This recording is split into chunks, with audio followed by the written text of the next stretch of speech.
முல்லைத்தீவில் தமிழர்களுடைய பூர்வீக சொத்துக்களை, அதாவது நிலங்களை அபகரித்து விழுங்கி கொண்டிருக்கும் ஆட்சியாளர்கள்.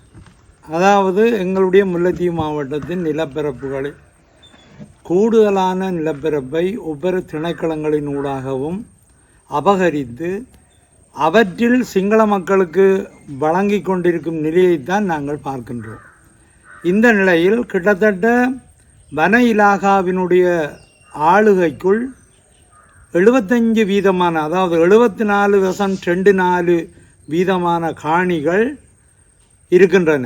முல்லைத்தீவினுடைய மொத்த காணிகள் கிட்டத்தட்ட 5,90,000 ஏக்கர் நிலப்பரப்பு. இந்த நிலப்பரப்பில் 74.24 வீதமான காணிகள் வன இலாகாவினுடைய பொறுப்பில் இருக்கின்றன. அது எப்போதென்றால் விடுதலை புலிகளின் காலத்தில் இந்த பகுதிகளுக்கெல்லாம் வர பயந்து கொண்டிருந்த நிலையில் 2009ஆம் ஆண்டுக்கு முதல் அடர்ந்த காடு என்று சொல்லக்கூடிய அளவில் 36.72 வீதமான காணிகளும், அதாவது 2,22,600 ஏக்கர் காணிகள் தான் அவர்களுடைய கட்டுப்பாட்டில் இருந்தது. மக்களுடைய பாவனையில் இருந்த காணிகள் என்று சொல்லக்கூடிய காணிகள் 2009ஆம் ஆண்டு விடுதலை புலிகள் மௌனிக்கப்பட்டதன் பின்பு ஒவ்வொரு திணைக்களங்களாக ஆட்சியாளர்கள் விட்டு அந்த திணைக்களங்களின் ஊடாக எங்களுடைய மக்களின் விவசாய காணிகள், பெரும்பாலான காணிகளை அபகரித்து வைத்துள்ளார்கள். இந்த அபகரிக்கப்பட்ட காணிகளில் சில இடங்களில் சிங்கள குடியேற்றங்கள் ஏற்றப்பட்டு, உங்களுக்கு தெரியும், வெளியோயா என்று சொல்லக்கூடிய 28,500 ஏக்கர் நிலப்பரப்பில் ஒரு சிங்கள குடியேற்றத்தை ஏற்றி தனியொரு சிங்கள பிரதேச செயலக பிரிவாக உருவாக்கி இன்று எங்களுக்கு சவால் விடும் அளவுக்கு அங்கு மக்கள் தொகையை மேலும் மேலும் வளர்த்தெடுக்கும் விதமாக அவர்களுடைய செயல்பாடுகள் காணப்படுகின்றன. இது தவிர 2009ஆம் ஆண்டுக்கு பின்பு யுத்தம் மௌனிக்கப்பட்ட பின்பு 1,67,484 ஏக்கர் 30.37 வீதமான முல்லைத்தீவின் காணிகள் அபகரித்து வன இலாகா மட்டும் வைத்திருக்கின்றது.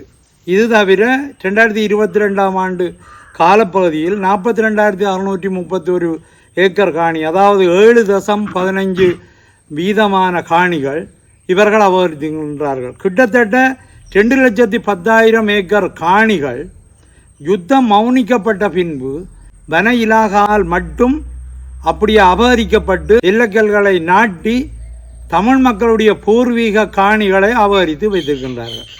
இப்படியானால் எங்களுடையவர்கள் தங்களுடைய விவசாயத்தை, நெல் என்றாலும் சரி, சிறுதானிய பயிர்கள் என்றாலும் சரி, அந்த விவசாய நடவடிக்கைகளை மேற்கொள்ள முடியாமல் பலரும் மிகவும் கஷ்டப்படுகின்றார்கள். முல்லைத்தீவினுடைய ஆரம்பகால நெல் உற்பத்தியோ அல்லது சிறுதானிய பயிர்களின் உற்பத்தியோ இன்று அந்த அளவுக்கு இல்லாத நிலைமை ஏற்பட்டிருக்கிறதுக்கு முழு முதல் காரணம் இந்த திணைக்களங்களினூடாக வன ஜீவராசிகள் திணைக்களம், வன இலாகா திணைக்களம், தொல்லியல் திணைக்களம் என்று சொல்லி மகாவலியில் இப்படியாக சொல்லி இந்த திணைக்களங்களினூடாக எங்களுடைய மக்களின் காணிகளை அபகரித்து வைத்திருக்கின்றதுதான் இவர்களுடைய வேலை. நான் ஒரு அறிக்கை பார்த்தேன்.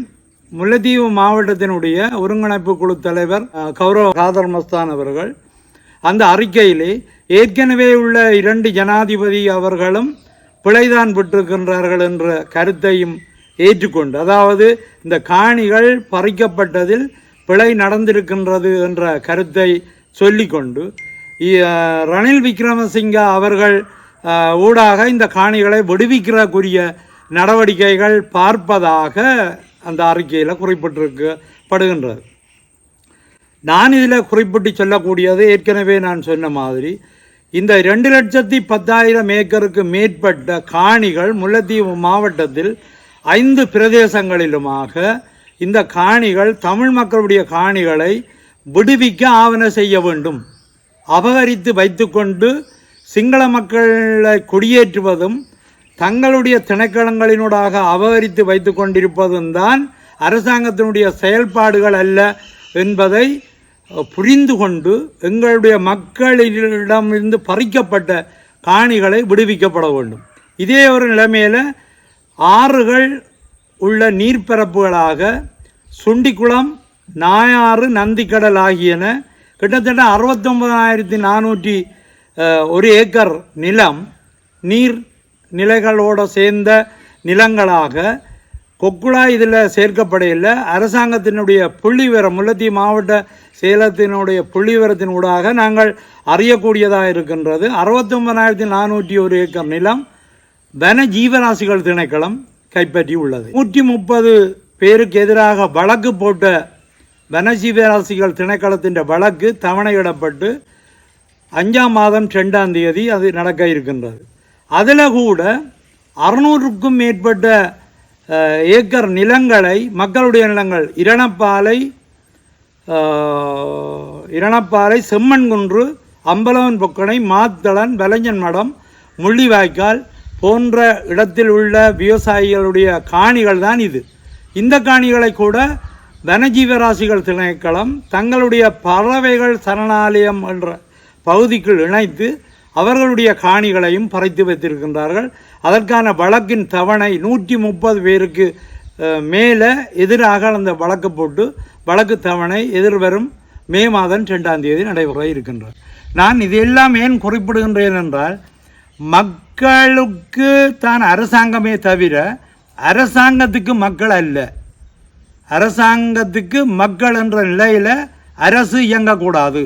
மக்களுடைய காணிகளை மக்களுக்கு விடுவித்து அந்த காணிகளின் ஊடாக மக்கள் தங்களுடைய விவசாய நடவடிக்கைகளை செய்து அவர்களுடைய வாழ்வாதாரத்தை பலமாக கொண்டு நாட்டுக்கும் உதவக்கூடிய ஒரு நிலையில தான் மக்களை அரசாங்கம் பாவிக்க வேண்டும். அதை விட்டு ஓர வஞ்சகமாக தமிழ் மக்களை ஒடுக்கும் விதமாக முல்லைத்தீவு மாவட்டத்தில் இப்படியாக முழு ஏக்கர் காணிகளையும் அபகரித்து கொண்டு சென்றால் எங்களுடைய மக்கள் எங்கே போவது? இந்த நிலையில் திரும்பவும் வருகின்றேன். தற்சமயம் மஸ்தான் அவர்கள் சொன்ன கருத்துகள் உண்மையை ஏற்றுக்கொண்டதாகவும் இருக்கின்றது. அதே நேரம் இன்னும் காணிகள் விடுவிப்பதாகவும் இருக்கின்றது. ஒழுங்காக அந்த காணிகள் விடுவித்து மக்களிடம் சேர்க்கப்பட்டால் நல்லது என்று சொல்லி தெரிவித்துக் கொள்ள விரும்புகின்றேன்.